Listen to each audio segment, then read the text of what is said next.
Harry Potter and the Sorcerer's Stone, Chapter 2, The Vanishing Glass. Nearly 10 years had passed since the Dursleys had woken up to find their nephew on the front steps. But Privet Drive had hardly changed at all. The sun rose on the same tidy front gardens and lit up the brass number 4 of the Dursleys' front door. It crept into their living room, which was almost exactly the same as it had been on the night when Mr. Dursley had seen that faithful news report about the owls.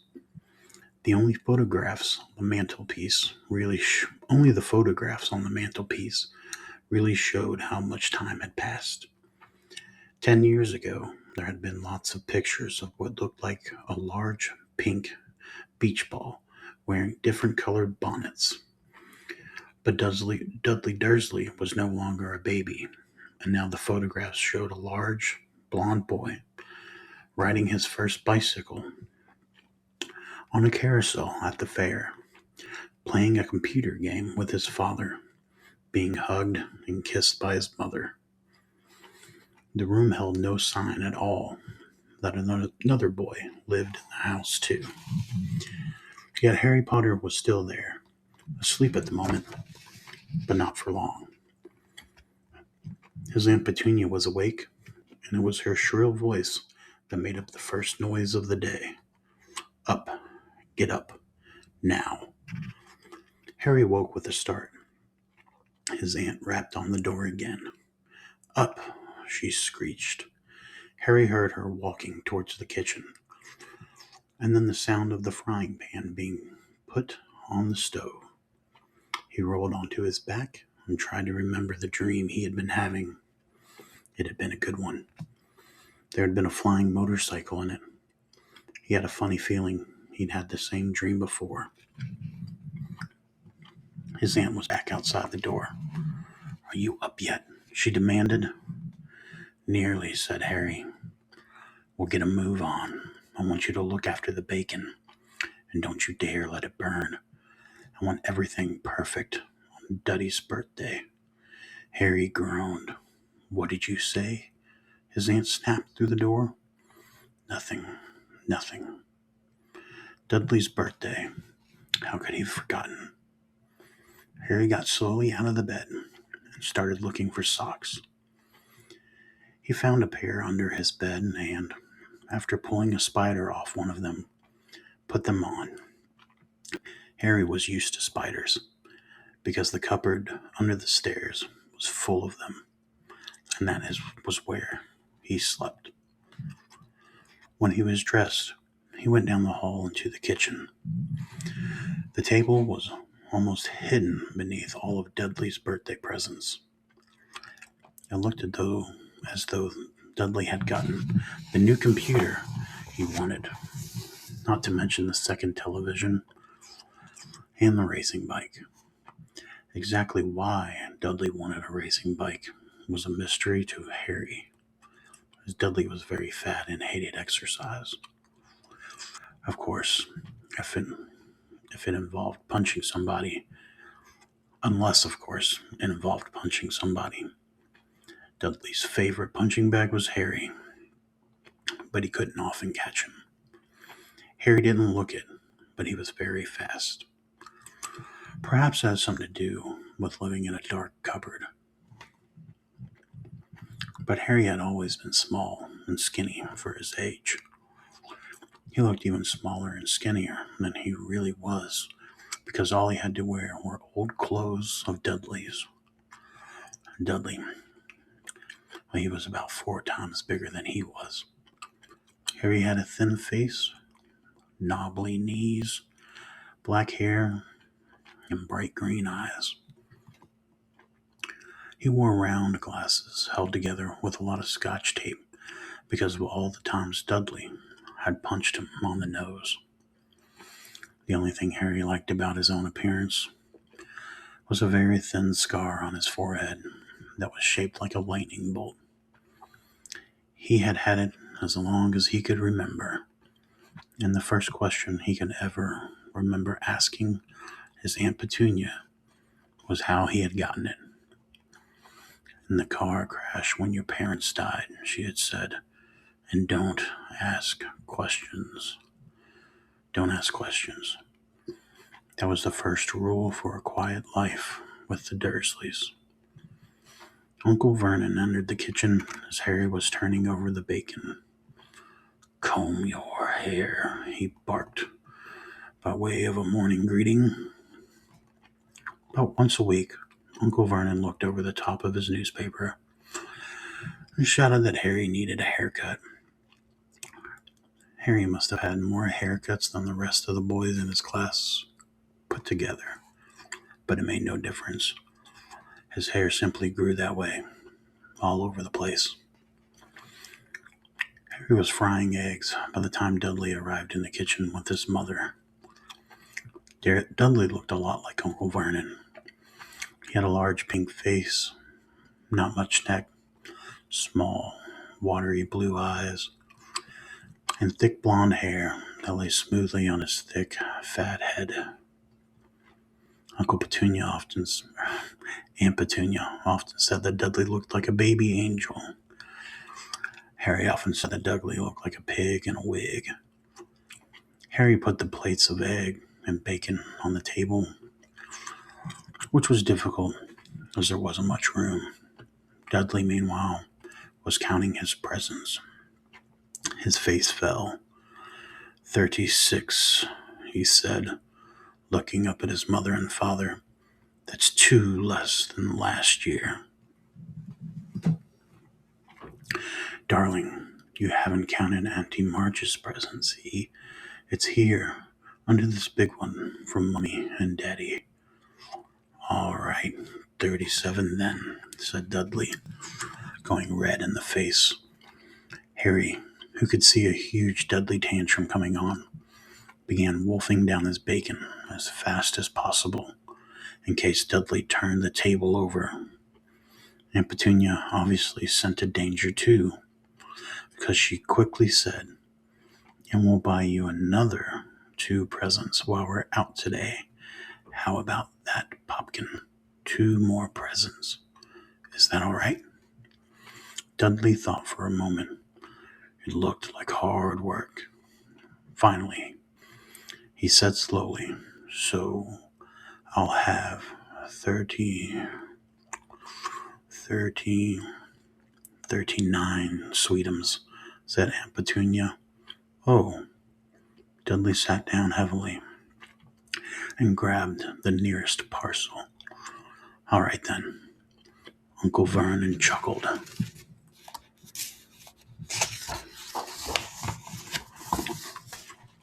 "Little Tyke wants his money's worth, just like his father.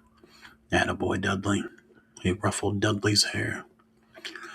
At that moment, the telephone rang, and Aunt Petunia went to answer it, while Harry and Uncle Vernon watched Dudley unwrap the racing bike, a video camera, a remote control airplane, 16 new computer games, and a VCR.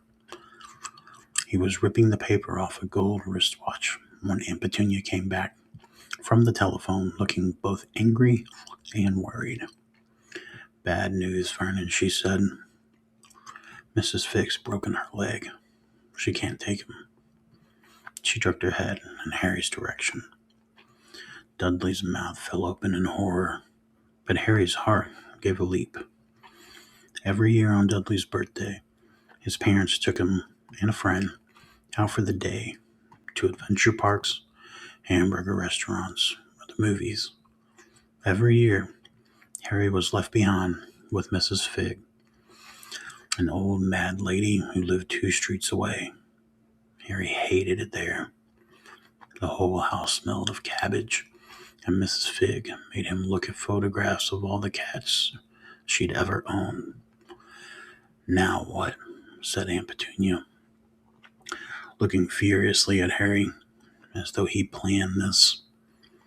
Harry knew he ought to feel sorry that Mrs. Figg had broken her leg, but it wasn't easy when he reminded himself it would be a whole year before he had to look at Tibbles, Snowy, Mr. Paws, and Tufty again. We could phone Marge, Uncle Vernon suggested. Don't be silly, Vernon. She hates the boy. The Dursleys often spoke about Harry like this, as though he wasn't there. Or rather, as though he was something very nasty that couldn't understand them, like a slug. What about what's her name? Your friend, Yvonne? On vacation in Majorca, snapped Aunt Petunia. You could just leave me here, Harry put in hopefully. He'd be able to watch what he wanted on television for a change. Maybe even have a go on Dudley's computer. Aunt Petunia looked as though she just swallowed a lemon. And come back and find the house in ruins, she snarled.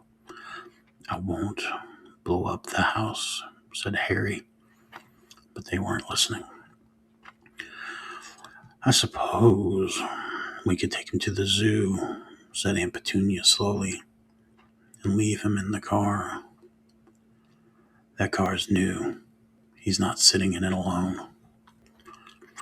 Dudley began to cry loudly. In fact, he wasn't really crying. It had been years since he really cried. But he knew that if he screwed up his face and wailed, his mother would give him anything he wanted.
Dinky Duddy-dums, don't cry.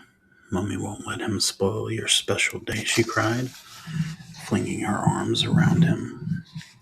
I don't want him to come, Dudley yelled between huge pretend sobs. He always spoils everything. He shot Harry a nasty grin through the gap in his mother's arms. Just then, the doorbell rang. Oh, good Lord, they're here, said Aunt Petunia frantically. And a moment later, Dudley's best friend, Piers Polkiss, walked in with his mother. Piers was a scrawny boy with a face like a rat. He was usually the one who held people's arms behind their backs while Dudley hit them. Dudley stopped pretending to cry at once. Half an hour later, Harry, who couldn't believe his luck, was sitting in the back of the Dursleys' car with Piers and Dudley. On the way to the zoo for the first time in his life, his aunt and uncle hadn't been able to think of anything else to do with him. But before they left, Uncle Vernon had taken Harry aside. "I'm warning you," he had said, putting his large purple face right up close to Harry's. "I'm warning you now, boy. Any funny business, anything at all, and you'll be in that cupboard from now until Christmas." "I'm not going to do anything," said Harry, honestly. But Uncle Vernon didn't believe him. No one ever did. The problem was, strange things often happened around Harry, and it was just no good telling the Dursleys he didn't make them happen. Once, Aunt Petunia, tired of Harry coming back from the barber's looking as though he hadn't been at all, had taken a pair of kitchen scissors and cut his hair so short he was almost bald, except for his bangs, which she left to hide that horrible scar. Dudley had laughed himself silly at Harry.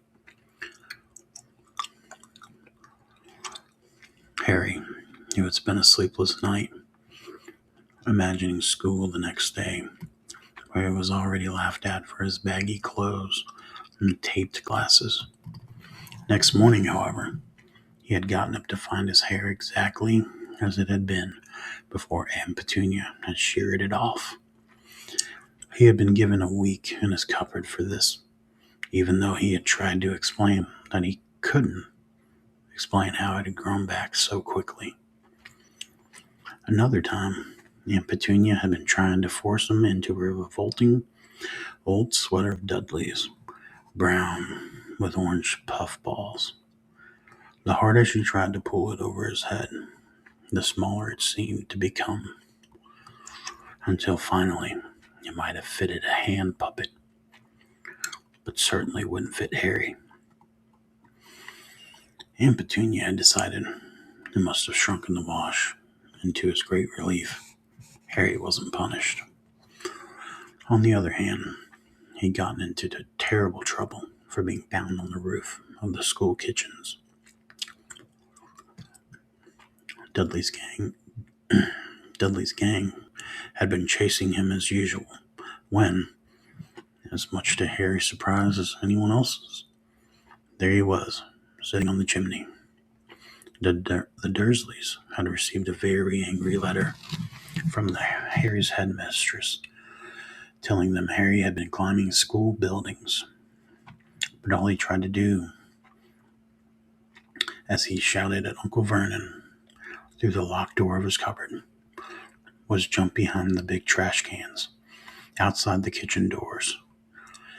Harry supposed the wind must have caught him at mid-jump. But today, nothing was going to go wrong. It was even worth being with Dudley and Piers to be spending the day somewhere that wasn't school, his cupboard, or Mrs. Figg's cabbage-smelling living room. While he drove, Uncle Vernon complained to Aunt Petunia. He liked to complain about things. People at work, Harry, the council, Harry, the bank, and Harry were just a few of his favorite subjects. This morning, it was motorcycles. Roaring along like maniacs, the young hoodlums, he said, as a motorcycle overtook them. "I had a dream about a flying motorcycle," said Harry, remembering suddenly. It was flying. Uncle Vernon nearly crashed the car into the one in front of him. He turned right around in his seat and yelled at Harry, his face like a gigantic beet with a mustache. "Motorcycles don't fly." Dudley and Piers snickered. "I know they don't," said Harry. "It was only a dream." But he wished he hadn't said anything. There was one thing the Dursleys hated even more than his asking questions. It was his talking about anything, acting in a way it shouldn't, no matter if it was in a dream or even a cartoon. They seemed to think he might get dangerous ideas. It was a very sunny Saturday, and the zoo was crowded with families. The Dursleys bought Dudley and Piers a large chocolate ice cream at the entrance, and then, because the smiling lady in the van had asked Harry what he wanted before they could hurry him away, they bought him a cheap lemon ice pop. It wasn't bad either, Harry thought, licking it as he watched a gorilla scratching its head. It looked remarkably like Dudley, except it wasn't blonde. Harry had the best morning he'd had in a long time. He was careful to walk a little way apart from the Dursleys so that Dudley and Piers, who were starting to get bored with the animals by lunchtime, wouldn't fall back on their favorite hobby of hitting him. They ate in the zoo restaurant, and when Dudley had a tantrum because his Knickerbocker Glory didn't have enough ice cream on top, Uncle Vernon bought him another one, and Harry was allowed to finish the first. Harry felt, afterward, that he should have known it was all too good to last. After lunch, they went to the reptile house. It was cool and dark in there, with lit windows all along the walls. Behind the glass, all sorts of lizards and snakes were crawling and slithering over bits of wood and stone. Dudley and Piers wanted to see huge, poisonous cobras and thick, man-crushing pythons.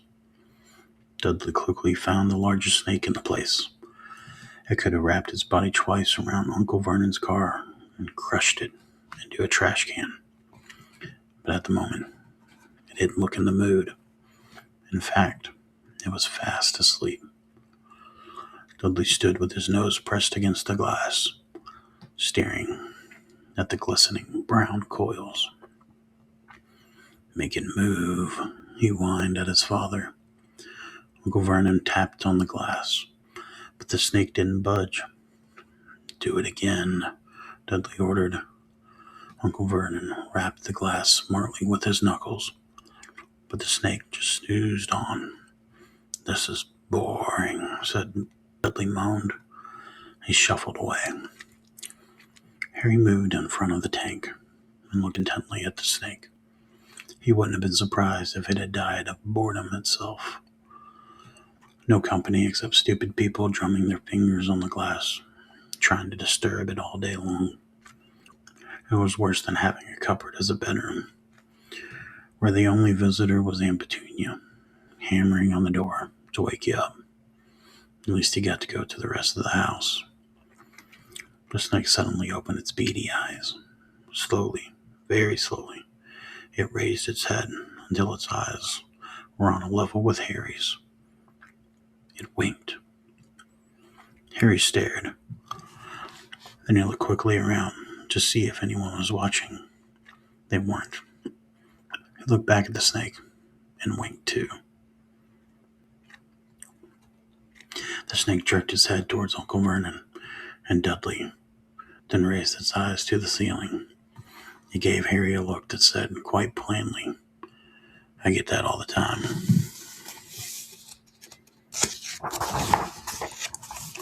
"I know," Harry murmured through the glass, though he wasn't sure the snake could hear him. "It must be really annoying." The snake nodded vigorously.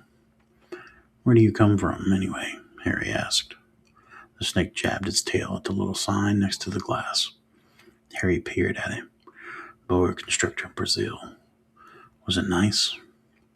The boa constrictor jabbed his tail at the sign again, and Harry read on. "The specimen was bred in the zoo." "Oh, I see. So you've never been to Brazil."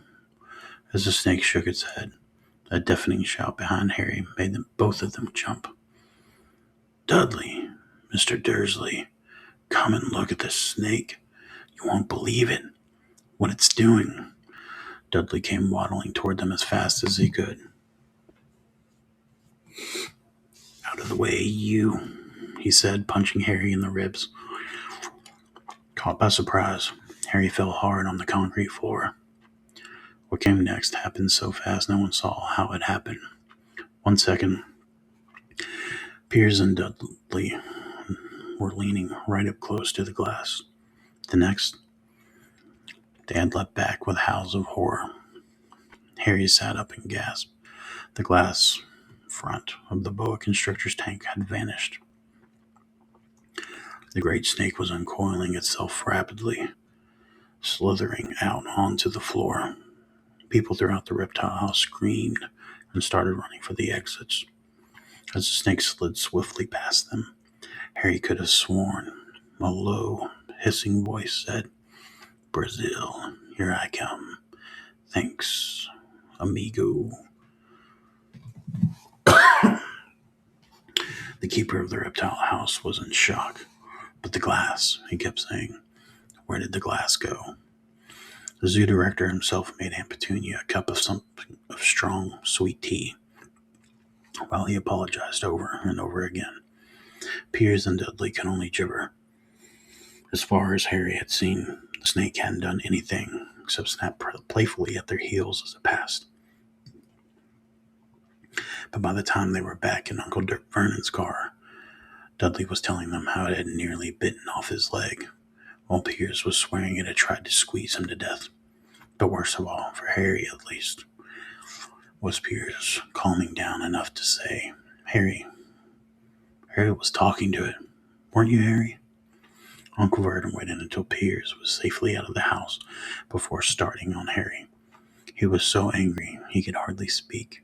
He managed to say, "Go, cupboard, stay, no meals," before he collapsed into a chair, and Aunt Petunia had to run and get him a large brandy. Harry lay in his dark cupboard much later, wishing he had a watch. He didn't know what time it was, and he couldn't be sure the Dursleys were asleep yet. Until they were, he couldn't risk sneaking to the kitchen for some food. He had lived with the Dursleys almost 10 years. 10 miserable years. As long as he could remember. Ever since he'd been a baby, and his parents had died in that car crash. He couldn't remember being in the car when his parents died. Sometimes, when he strained his memory during long hours in the cupboard, he came up with a strange vision. A blinding flash of green light and a burning pain in his forehead. This, he supposed, was the crash, though he couldn't imagine where all the green light came from. He couldn't remember his parents at all. His aunt and uncle never spoke about them, and of course, he was forbidden to ask questions. There were no photographs of them in the house. When he had been younger, Harry had dreamed and dreamed of some unknown relation coming to take him away. But it had never happened. The Dursleys were his only family. Yet sometimes he thought, or maybe hoped, that strangers in the street seemed to know him. Very strange strangers they were, too. A tiny man in a violet top hat had bowed to him once while out shopping with Aunt Petunia and Dudley. After asking Harry furiously if he knew this man, Aunt Petunia had rushed them out of the shop without buying anything. A wild-looking old woman, dressed all in green, had waved merrily at him once on a bus. A bald man in a very long purple coat had actually shaken his hand in the street the other day and then walked away without a word. The weirdest thing about all these people was the way they seemed to vanish the second Harry tried to get a closer look. At school, Harry had no one. Everyone knew that Dudley's gang hated that odd Harry Potter in his baggy old clothes and broken glasses. Nobody liked to disagree with Dudley's gang.